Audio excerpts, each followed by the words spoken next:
Good afternoon, everyone. I would like to welcome everyone here this afternoon for a special lecture this Wednesday. I see a few new faces, so I'll introduce myself. My name is Troy Kickler, and I'm the director of the North Carolina History Project here at the John Locke Foundation. On behalf of the John Locke Foundation and the Friedman Foundation for Educational Choice, I want to welcome you to the 2013 Friedman Legacy Day Lecture. July 31st is the birthday of Milton Friedman. Today, if he were alive, would have been his 101st birthday. This lecture is just one of thousands of events being held across the globe today in honor of Friedman and his ideas. Milton Friedman's contribution to 20th century economics is indisputable. But economics wasn't the only area where he had a vested interest. Friedman had a vision for transforming education through free market principles. And today we'll discuss aspects of this legacy. And we are pleased to have with us John Locke Foundation's Director of Research and Education Policy Studies, Dr. Terry Stoops. And many of you are familiar with him and his work, but I want to tell you a little more about his educational and professional background. Before joining the Locke Foundation, Dr. Stoops worked as the program assistant for the child welfare education programs at the University of Pittsburgh. After crossing the Mason-Dixon line into what I refer to as God's country, he taught English at Spotsylvania High School and served as an adjunct instructor in professional communication at the University of Mary Washington. He was a research assistant in the Department of Leadership, Foundations, and Policy at the Curry School of Education at the University of Virginia. Stoops earned his bachelor's degree in speech communication from Clarion University and a master's degree in administrative and policy studies from the University of Pittsburgh. He received a PhD in social foundations of education from the University of Virginia. So I'll turn the time over to Dr. Stoops.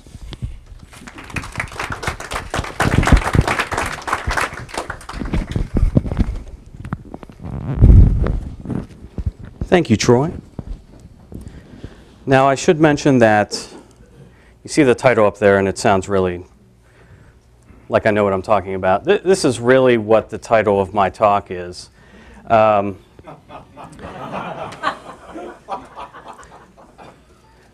this makes me sound smart, but if you want to add clarity to it, this is really what I'm going to be talking about.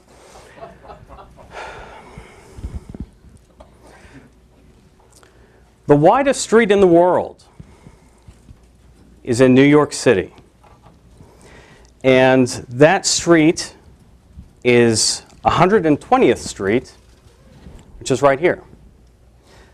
And it was called the widest street in the world because it separates Teachers College from the rest of Columbia University. And so in many ways, my talk is going to be talking about the widest street in the world and how detached professors of education tend to be when it comes to dealing with Friedman's research. Let me talk a little bit about where these schools of education come from, because it's important to know exactly why we are in the situation that we're in with ed schools not really understanding what Friedman said, not taking his ideas seriously. In the 19th century, hiring a teacher was essentially finding someone who was willing to work for little, no, or inconsistent pay. Maybe someone that was single, not attached, adhered to certain religious beliefs, or seemed like a nice guy. Of course, the quality varied quite a bit with teacher candidates, but localities really got to choose who their teachers were. And this started to change as the 19th century went on. In 1834, Pennsylvania became the first state to require their teachers to pass a test of reading, writing, and arithmetic. 1867, most states are starting to incorporate what we would know as certification requirements into as a prerequisite to teach in a school. Now, colleges and universities started seeing what was going on, and they wanted to get in on the action. And so they responded by creating chairs of education. Why did they do that? Well, the history of schools of education points to three different things. three different reasons why they got into the ed school business. Some, and this will depend on the historian that you read, some argued that these universities were entrepreneurs. And as entrepreneurs, they started opening up schools of education and to basically move into a new area. Some say they attempted to corner the market. In other words, they wanted to be the sole institute by which people were educated for the teaching profession. And then a third line of thought is that they attempted to control the regulation itself. They wanted to be able to dictate what teachers needed to know rather than some of these government entities. Regardless of that, by 1890, 114 of the 400 colleges and universities existing in the United States had some sort of education course. Many of them were one-person departments and assumed something along the lines of a chair of didactics or a chair of pedagogy. These chairs were eventually expanded into full-fledged departments at these universities. And UNC Chapel Hill was one of the universities at the forefront of establishing these schools of education. This is Edwin Alderman. He was a president at UNC Chapel Hill, and he eventually became the first president of the University of Virginia. But the thing about Edwin Alderman, he was a teacher, and he was hired as the professor of history and philosophy of education in 1893, and he was the sole professor of education at that time. Alderman is responsible for increasing the size of the School of Education at UNC Chapel Hill. And as you can see, there were other schools of education operating at the time, and for a short time, Alderman actually taught at the University of North Carolina at Greensboro, then called the State Normal College in Greensboro, North Carolina. In 1896, the UNC Chapel Hill awarded its first education degree to a guy by the name of J.A. Moore with a thesis entitled A History of Common School Education in North Carolina. By 1910, UNC Chapel Hill started to increase the number of professors of education, and by 1918, you could see that the department is coming in on its own. They start publishing something called the High School Journal, which is still published today. So you could see the evolution of these schools of education, starting with one person, growing into departments, and then publications start coming in, students start coming in, and the state helps out in some ways, and I'll get to that in a moment. So by 1915, we have what we would consider full-fledged schools of education. And these schools started to specialize in subjects that were unique to education. Educational psychology, educational sociology, curriculum, and those sorts of areas are where these education schools started to do their scholarship. Now think about that. This is a stark contrast to everything else that's going on in the academy. This is not a liberal arts education that these students are receiving, and this is not a liberal arts-based program. Schools of education start creating their own program. So this is where the rift, eventually the rift between Milton Friedman and schools of education begin in the early 20th century. Some people blame this on Dewey, John Dewey, not Melville Dewey, the inventor of the Dewey Decimal System. This is John Dewey, the progressive philosopher. But Dewey was one of the individuals that tried to bring the liberal arts into schools of education. And the way he did that was to create something called social foundations of education. And his philosophy was that if you're going to have a well-rounded teacher, they have to understand the history of the profession, they have to understand what all students need to know in the liberal arts. And I'm a product of social foundations of education. My academic preparation involved half the time in the School of Education and then half the time in the Arts and Sciences, School of Arts and Sciences at UVA. So this is still kicking a little bit, But for the most part, these programs are dying off because those interested in curriculum, special education, have taken over the education school and see foundations as superfluous. Between 1920 and 1950, governments made schools of education the main institutions legally permitted to certify teachers. This is critically important. So state governments are starting to say, we want to impose some sort of certification standards. And the way we're going to do that is to require colleges and universities to train people to meet those standards. So we have something of a collusion between government and schools of education. One is feeding the other, and that continues today. The standards for teachers are set by the State Board of Education, and the colleges and universities create a program around those standards. And only graduation, for the most part, only graduation from those schools of education will grant you the license or the certification that's required.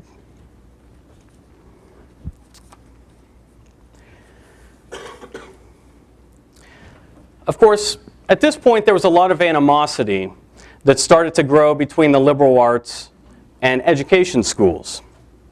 Education schools were called various things by their detractors, including an interlocking directorate, the education establishment, and my favorite, a cohesive body of believers with a clearly formulated set of dogmas and doctrines. That's not so far from the truth. Now, ed schools didn't like to be compared to a religion, so they fought back. And they started talking about these congenital reactionaries. But one response that they have is something you will hear today: enemies of the public schools. So liberal arts folks are criticizing schools of education based on the lack of rigor, based on the shoddy requirements for teaching. And how did they respond? By calling those professors enemies of the public schools. You criticize an education school or the education establishment, and I know this firsthand, you are called an enemy of the public schools. And this started happening in the early 20th century. Now, the definition of education in the mid-20th century started broadening a bit. And so people started considering all sorts of educational institutions, not just schools, but libraries, agencies, societies, museums, etc. This opened the door for people to start getting into theory. And part of what schools of education do right now is to create fanciful theory. And one of the books that came along that did a lot to shape how much theory that they developed was a book called Pedagogy of the Oppressed. It's a 1970 book published by Paulo Freire. Here's his dedication to the book: to the oppressed, and to those who suffer with them and fight at their side. This is a line of thought that is extremely prevalent in schools of education right now. That kids are oppressed, that teachers are the oppressors. Now, strangely enough, you would think that the solution of this would be to get rid of compulsory school attendance or to allow more school choice, but paradoxically, they actually argue that we should have more government schooling, just a little more open and participatory. It's a very strange line of thinking. But there is plenty of thought, as you'll see in a minute, along these lines in schools of education. And specifically, Milton Friedman is criticized on grounds that he is perpetuating this oppressed and oppressor relationship. There's always a duality for some reason, by his advocacy for choice.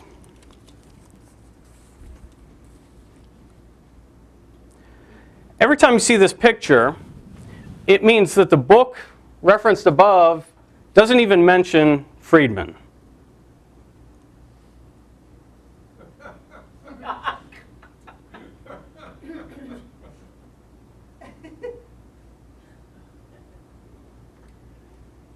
Okay, let's go through those again. Despite his contributions, of almost single-handedly coming up with the voucher idea and at least explaining it to the public. Most histories of education don't mention Friedman. This was written by my dissertation advisor. This is his history of education. Mentions Friedman once in his book, basically in reference to the school choice movement that's happening today.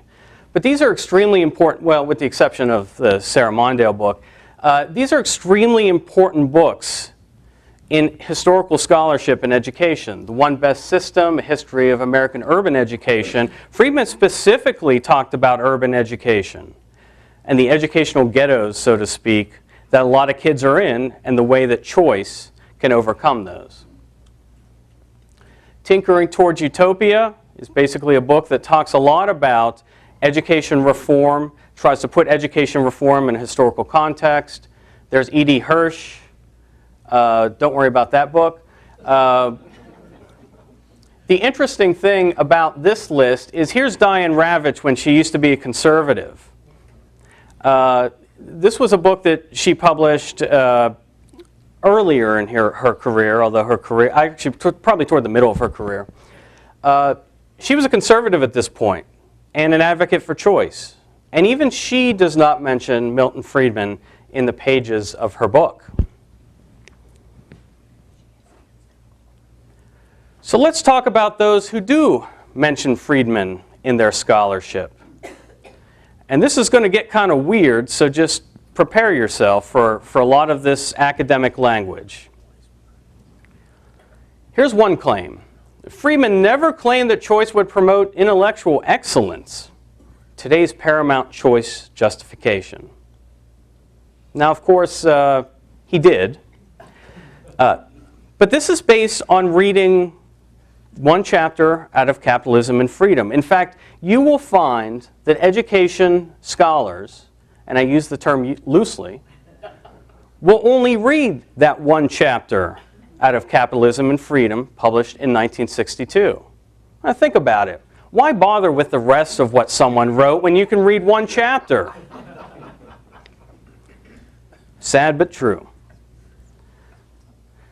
By the way, he argues that school choice proponents had to start making the argument that choice would promote intellectual excellence because we hadn't properly theorized the school choice movement. I have no idea what that means.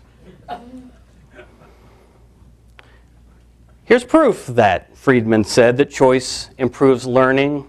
Yes, I chose that picture on purpose. Big smile on his face, because if Friedman read what Dr. Weisberg wrote, he'd probably smile and gently point him in the direction of Free to Choose, a book that no education scholars even cite in their work. Bring back learning to the classroom, especially for disadvantaged, greater control over children's schooling, etc. Now, granted, this was published years after Capitalism and Freedom, where he outlined the voucher plan in detail, but this is still a pretty significant book as far as the development of Friedman's school choice and his voucher plan. This guy, believe it or not, is a theorist. And I know it might be hard to see that, but here are the telltale signs. Tinted glasses, earring, long hair, and no shirt and tie. Henry Giroux has essentially been writing the same book for years. And I think he's done very well in academic circles because of that. But here's one of his quotes, a quote, by the way, that he recycled a few times. I have to read this because it makes me smile every time I do. What must be challenged at all costs is the increasingly dominant view propagated by neoliberal gurus such as Milton Friedman that profit-making is the essence of democracy and accumulating material goods the essence of the good life.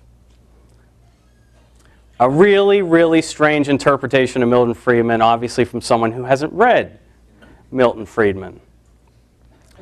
But again, he is widely respected amongst the education community, and he's highly influenced by that Paulo Freire guy I mentioned earlier about oppression and be the oppressed, the students of the oppressed, professors of the oppressor.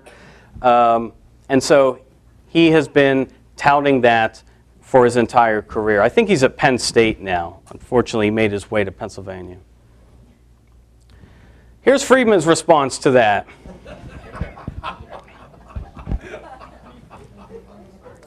It would have been easy for me to point out texts where to refute Giroux, but I thought a picture would do it justice. This is actually a little more serious. Opponents of school choice argue that vouchers will actually lead to segregation and that it will stir racial animosity.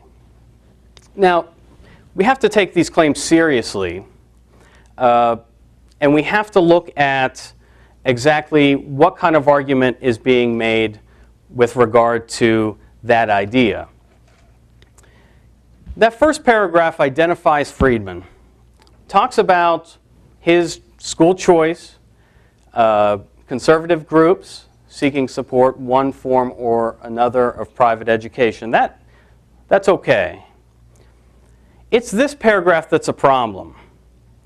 Historians make decisions, and this historian, John Rury, makes an interesting decision. The first thing he says after this is to talk about those who use choice as a justification in the South to have segregated schools. That is the first thing he mentions. How do we know that's on purpose? Well, he actually inverts the chronology and goes back to the 19th century in the second sentence, where he talks about the Catholic Church. People like Rory believe that the Catholic Church was oppressed in the 19th century by the Protestants who wanted common schools that included a Protestant version of the Bible and dismissed the Catholic version. So this is the idea. Racist Southerners. And by the way, this didn't only happen in the South, but it's easier to make people envision that they're racist Southerners. You can't say racist Westerners, that doesn't quite make any sense. Here's a second essay that talks about Milton Friedman as an enabler of racism.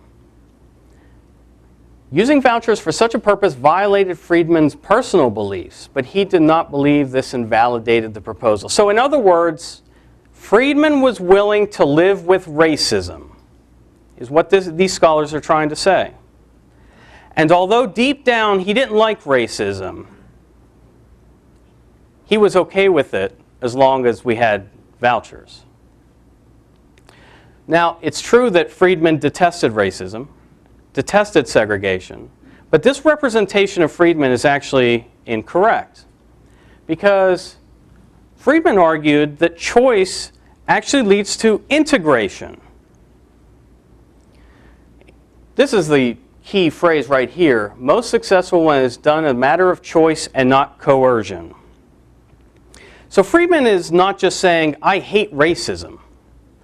He's saying, I think that school choice will actually solve some of these problems with racial animosity, segregation, and the concerns that many people have about choice. It's a lot different than what those other professors were saying. This is probably the most serious critique of Friedman. Enemy of the common good. And we'll hear this a lot in contemporary debates about education. In fact, the State Board of Education in North Carolina came out with a series of documents, including a paper and various things talking about education being a common good, the public good, and what exactly that means. Strangely enough, it just meant more control for them, but we won't get into that. Educating citizens at the cost of denying our, isn't this interesting, our collective interests in democratic education. Who do you think that R is? Well, I think it includes Amy Gutman. It certainly doesn't include me or any of you, and that's the problem. People like Gutman have this grand notion about education serving the common good, but when it comes to defining the common good, they define it, not everyone else. This actually gets complex for Friedman because he adjusts, changes, whatever you want to call it, his views as time goes on.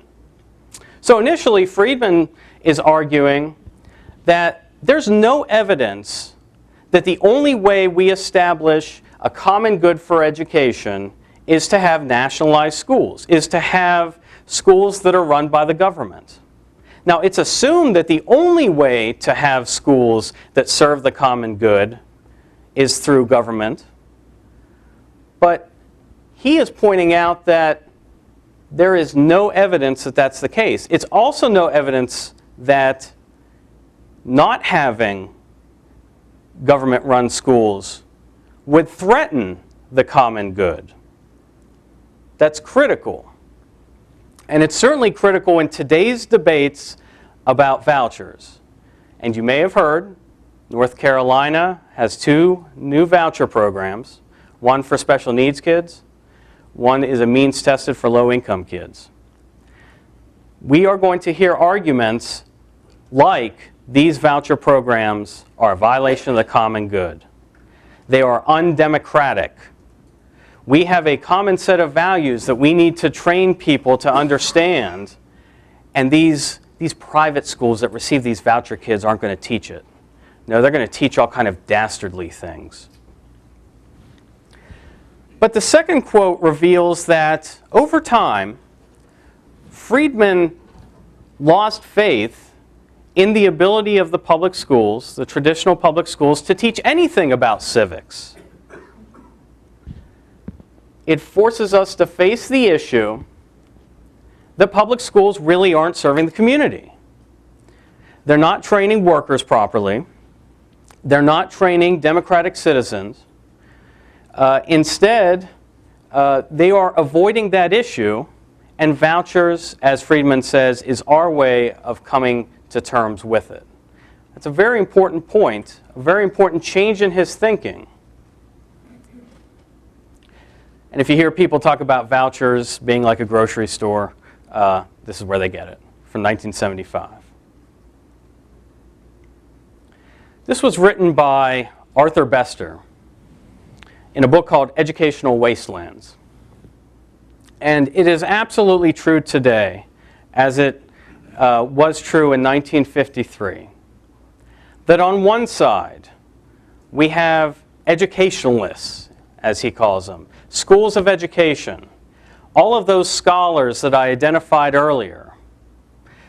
On the other side, we have the liberal arts, the sciences, and those other disciplines. And in the middle are teachers.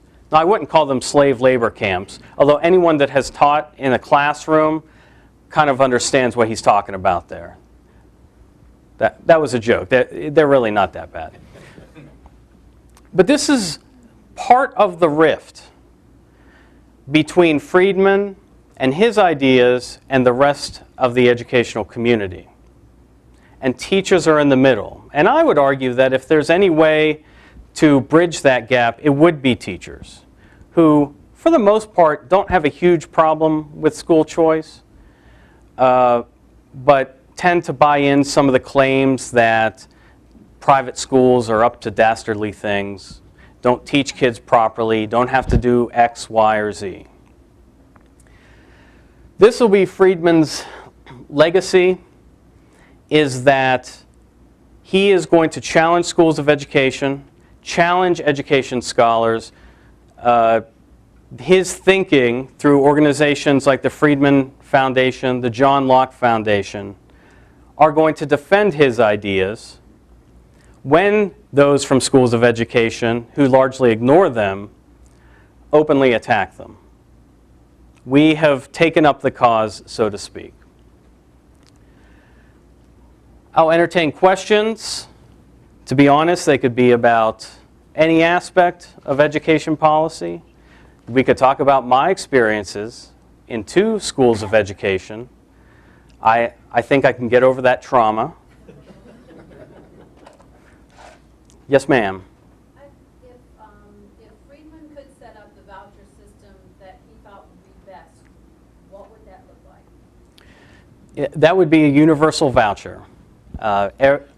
Kid takes the money to any school that they see fit. So he disliked the idea of a means-tested voucher or vouchers that targeted certain kids.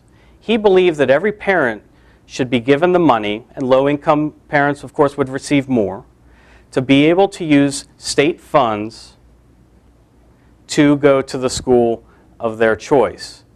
And the way he framed it was that dislodging the funding mechanism from the governance mechanism. And so that was Friedman's idea.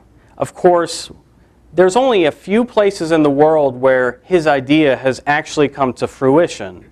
Sweden being one place, and Alberta, Canada being another. Alberta, Canada has a full-fledged voucher system where kids can literally take that money, public money, to any school that they want. It includes religious schools, francophone schools, schools that only speak French, whatever. In those cases, interestingly enough, Trade schools as well? yeah, absolutely. Absolutely, across the board. Interestingly enough, even given that situation, 70% of the kids take that voucher to their local public school. Given absolute choice, that's what they do. So when people talk about the privatization of education in North Carolina, the truth is that even if we had a complete voucher system, we would probably see around 70 or 75 kids still take that to their local public school, and the other 25% fanning out to the schools in their area. Rick Henderson. The thing that's interesting about Friedman and his idea about vouchers too, because I got the opportunity to interview him about 15 years ago for a story about this. And what he also said was that not only does the voucher need to be universal, it needs to be big.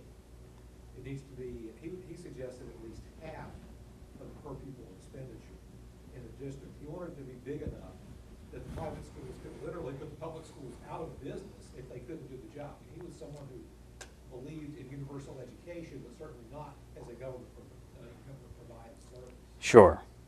Sure. Thank you. That's excellent. Yes, ma'am. I just have a question. The proposed vouchers that North Carolina is looking at, are they going to exclude the middle class yet again, or is it going to be large enough to help the middle class kids? Middle class kids will have access to the special needs voucher, but not the voucher for low-income kids. That they will not be able to access that. In early discussions about that voucher, we were strong advocates in making sure that the middle class could, that the income requirements would be generous enough to allow the middle class to access those. But for political reasons and for fiscal reasons, they drew that back, and it's 133% of poverty or a free and reduced lunch. Free and reduced lunch, which is, I believe, around under $30,000 a year for a family of 4. So once again, Okay. middle class is Yeah, yeah. I mean that's exactly right. And but hopefully they'll have the vision and the willingness to make the parameters, change the parameters of the voucher program to allow middle class kids as well as low income kids to take part. Ma'am. And along that line, my understanding is the voucher is $4,000 a year, am I right? And can you say something about what the expectation is as far as the efficacy of the implementation of a voucher of that kind of moderate size? Yeah, the voucher for low-income kids is $4,200 per year. The voucher for special needs kids is $6,000 a year, $3,000 a semester. Had the General Assembly decided to fund that low-income voucher for the upcoming school year, I would worry a lot about implementation. But what they did was they delayed the start of that program for a year. So next year, we will have a low-income voucher. I think the special needs voucher is a little easier to set up because we had a tax credit for special needs kids, and that tax credit is essentially becoming the voucher now. So that's a little more straightforward. In other states, they have had some difficulty with implementation of these programs for various reasons. Some of the obstacles to implementing a choice plan are hostile individuals in certain high-ranking spots. I'll just try to be diplomatic about that. But unwillingness by departments of education to implement these sorts of programs, hostility from teachers' unions and teachers' associations, and they're well-funded. And they want to sue every time that there's a school choice program. And we'll probably see a lawsuit here in North Carolina. So if you put all those aside, the technical aspects of implementing a choice program are fairly straightforward, but there are a lot of obstacles to overcome.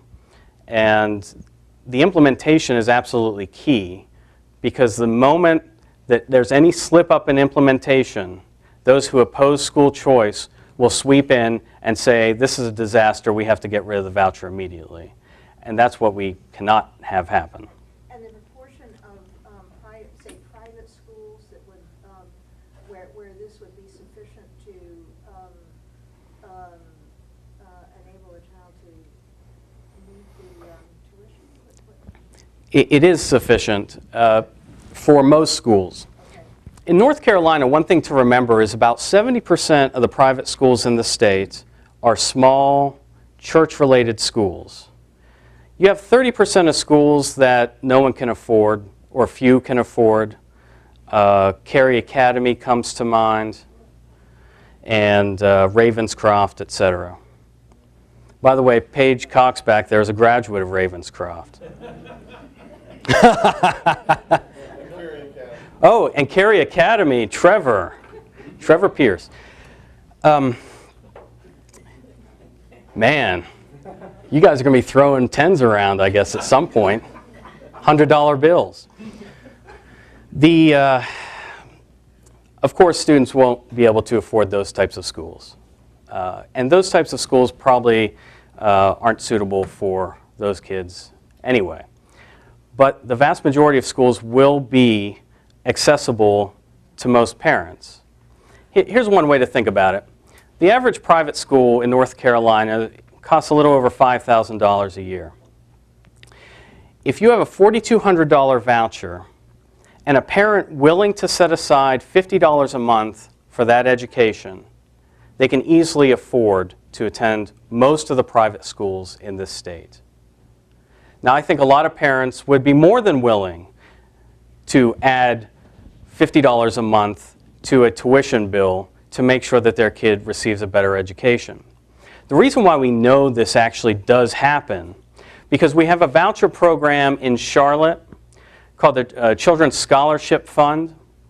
And the Children's Scholarship Fund requires low-income families to contribute money toward that private school education, sometimes as much as $1,000. So parents, if they're motivated, if they see their child struggling academically, getting bullied, or any number of reasons why they want to leave their local public school, they will come up with the money to make that happen. They will make up the difference. Back there. I'm dubious about the objective of having the government impart any common set of values through the education system or otherwise. But if you do accept that that is an appropriate objective, how does Friedman get around the criticism made by Amy Gutman, was that who it was, that if you have all of these splintered providers of education, it's just going to be impossible to impart a common set of values? Well, I mean, Friedman would say there's no evidence that there is a common set of values being taught in schools right now. Any sort of agreed on set of civic values. And there's no evidence that a private school program would not teach those civic values. So it's sort of taking the question to people like Gutman and saying, you're saying that government schools provide some sort of social cohesion, that provide a common set of attributes that are necessary for a successful republic. First of all, how well are they doing that? And Friedman would say they're not doing very well at that at all. And second of all, who's to say that the private schools that receive these kids won't do a better job of imparting those values? Friedman got very skeptical about this later in life. As I showed the two quotes from Friedman, at first he was willing to grant that one of the functions of a public school system was to impart these common values. But as he looked at it more and more, he found that they're either promoting the wrong values or destructive values, or they're not doing it at all. So that's how he invalidates that argument. But it is an absolutely critical issue. Just because it's relevant today. Yes? On a practical level, are there enough schools with available slots for the new children to take their vouchers? Oh, yeah. Okay, I'm sorry, I don't Oh, know. yeah. You know, if you're a religious school, sometimes you're hampered by costs of buildings and, you know, whatever. Sure. holding you back. But somebody's done the research and they know that there's plenty of space available. Talked to Mike Fedewa of the Catholic schools. Honestly, they'll make as much space as they could. Some of the small private schools that are church affiliated, Upper Room Christian Academy, honestly, they were hoping that the voucher would have passed for this upcoming year. That's how eager they are to get these voucher kids. So there are the seats available. There are fantastic schools that are just waiting for these kids to come and hopefully get a better education or a better experience. Mitch. Following up on your answer to the question about the gap between the size of voucher and cost going to the school, do you have much data on how many organizations are out there that care more about kids than about the public education school establishment to provide scholarship money that will help make up that gap? Well, the schools themselves sometimes provide scholarship money, and they will create special endowments by which low-income kids that really can't afford to attend the school or it's out of reach, they will make up the difference. I hesitate to use the example of the Children's Scholarship Fund because we're talking about Mecklenburg County. And I've been doing this for 8 years, and I still don't understand Mecklenburg County and Charlotte. I really don't. So you don't see a lot of the local nonprofits, the philanthropies, necessarily making sure that the Children's Scholarship Fund has funds available for low-income students. Now, it should be mentioned that the Children's Scholarship Fund is funded by the Walton Family Foundation of Walmart. So it has plenty of money behind it, and but you know, as for others funding it, very difficult to find. Jim. You mentioned your own experience, and we're talking about vouchers, but still leaves us with the problem of this education establishment sort of fighting us at every turn. Does your experience in that world give you some insights as to whether that can be changed, or is it just a constant we're going to have to deal with as we go forward? It's a constant.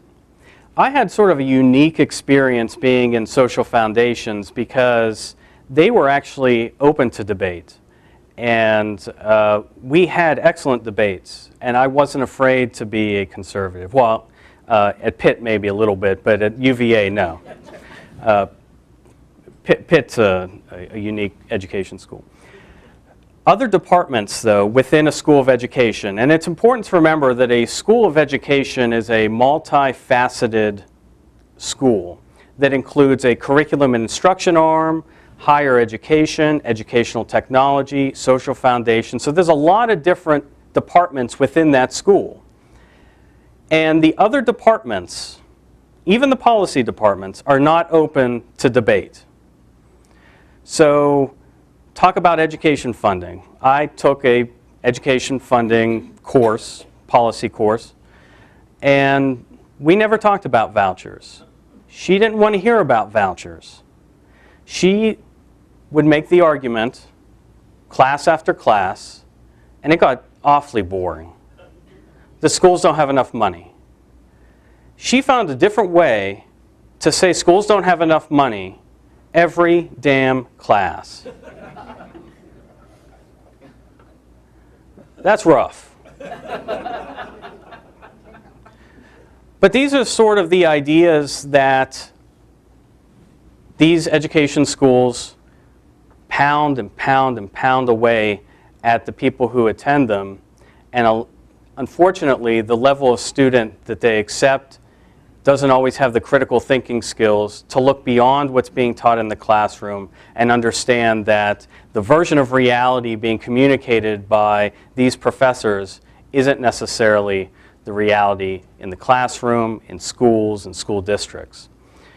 The one thing we encountered on a regular basis is educators claiming that this Paulo Freire idea, that students really are oppressed, and that even though they're being trained to be a principal or superintendent, they're the oppressors. And they were made to feel guilty about that because of this model that is so prevalent in schools of education.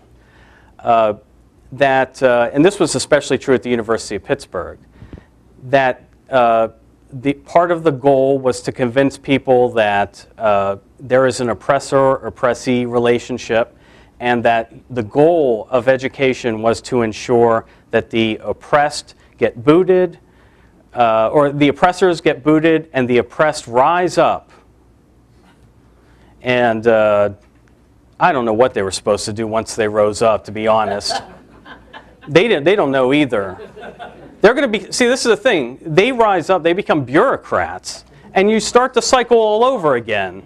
But maybe I haven't properly theorized the idea. Your hair's not long enough.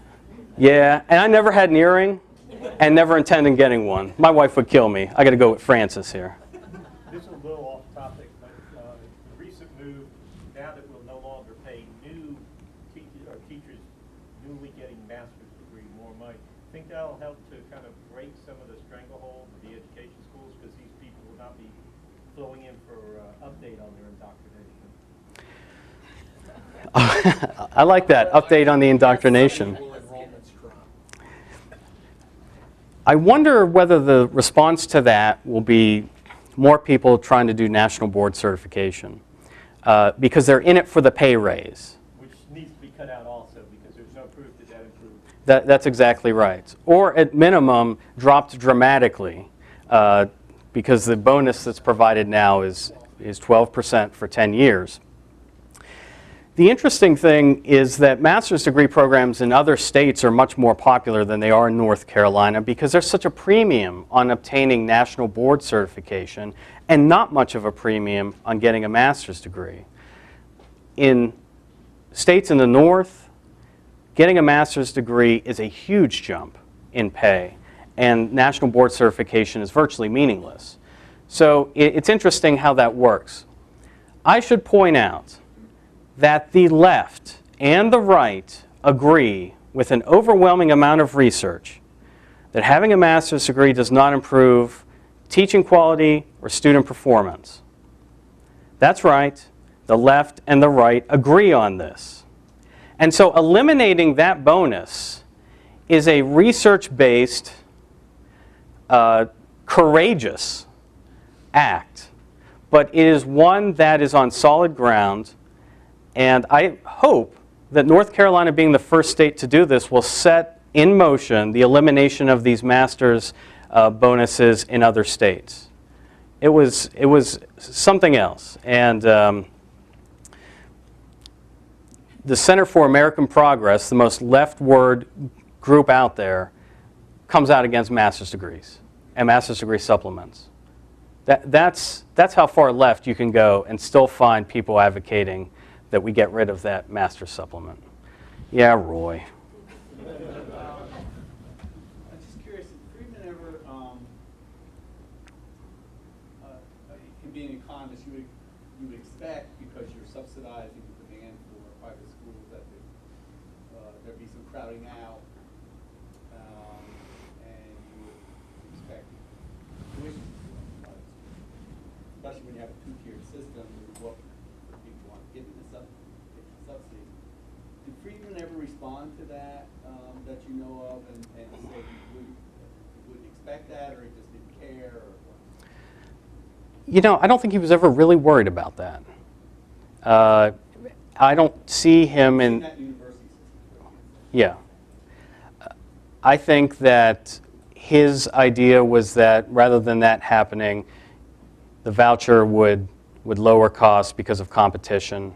I mean, we heard a lot about, he wrote a lot about that. But the crowding out issue, I don't recall him really ever addressing it, at least satisfactory.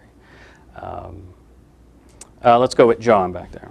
I actually have read something to the contrary that says when you have more vouchers, it takes demand away from private schools and more people go to public schools.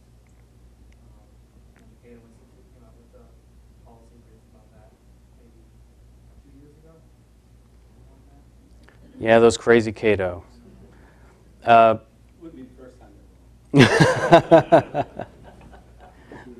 You know, the problem is it's theoretical, right? We only have limited a number of vouchers. It is a tightly regulated voucher system, so we really don't know what would happen had we expanded vouchers widely and had almost universal use of vouchers. We do in Alberta, Canada, and I can't recall there being any significant increase in private school tuition in Alberta, but I have a problem with currency exchanges, so they use that Canadian money, and I don't know, it may have gone up or down. I don't understand it. I think it's been met a couple of years ago. It was the superintendent who implemented all of those changes in Alberta, and he said that the private school prices stayed virtually the same because the private schools were able to just keep up with the competition for the different schools up there. What they did in Alberta was remarkable. They don't have an establishment clause in the Canadian Constitution, so they created Christian schools and trade schools and outdoors schools and anything they could. It's really remarkable. Let's do one more question. Okay, which one? We're going to do two more questions. They'll be real quick. Mine's pretty quick. Yeah. So there's a famous talk show host who always says liberals will tell you what they fear. So what is the basis of the fear of Friedman speaking about vouchers? Is that too elementary to ask, or is it something? They have spent decades building up a system with specific goals in mind, and that's basically to indoctrinate kids. And when you start threatening that, when you start providing alternatives to that system, then you start getting scared because kids will start getting other ideas. They might even become conservatives. Last question right here. A very brief question. Just historically, I'm interested. Why were the original schools called normal schools? French for normale. I don't speak French, but and so when they came to the United States, they just dropped the E and made it normal. It's kind of yeah, I know, it's kind of strange, but that's the origin of it. And in France, were they teacher schools? Yes. I mean, that is what they were. That's right. And because of normal schools? I mean, is that a euphemism for primary schools? What, the normal school? Normale. It is a normal school is specifically to train teachers. And no research, nothing like that. And a lot of these normal schools actually became colleges and universities. Clarion University, where I went as an undergrad, actually became Clarion University. It started as a normal school in 1867, I believe. But it's a fascinating history because you have a gender change in the teaching profession, and so women are now attending normal schools to be trained as teachers and become formally trained, whereas men were the primary teachers, but they weren't trained. So there's a fascinating, the 19th century is fascinating when it comes to the changes in education, and that was one of them. We got to wrap it up, so I'm going to thank you for coming. Yeah, go ahead.